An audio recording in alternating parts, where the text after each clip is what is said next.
باید روی گلم. شهزاده دوران با ترانه‌های عاشقانه‌اش در قلب هواداران صوت و ترانه‌های دلنشین جای گرفته است. تا اونا به یک احساس خوب نصروی فکر میکنم که به دل شنونده راه نمیره. عزیزم چه گناه کردم تو میرنجی.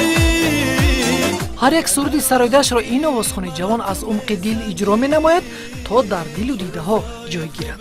انتخاب آهنگ شهزاده دوران خیلی با مورد است با شعرهایی که انتخاب میکند ذوق بلند است. ای میره دوست تو در محبت کرا. در برابر سرایدن سرودهای توجیکانه شهزاده دوران ایجاد ترانه را با دیگر زبان‌ها جایز می‌داند، زیرا از دیدگاه او سرود نیز می‌تواند دوستی و رفاقت را بین خلق‌ها قوی‌تر گرداند. یک ترانه جالب شماست که با دو زبان هم تاجیکی و هم هندی. ترانه وچلی را در نظر داره. وچلی دیکھو پیار که گلی. در برنامه نوبتی هنر از ایجاد و هنروری آوازخوان جوان شهزاده دوران قصه خواهیم کرد.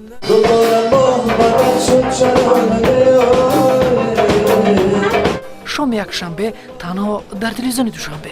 جان شیرین اینقدر جنگم مکن، اینقدر بهوده دل تنگم مکن.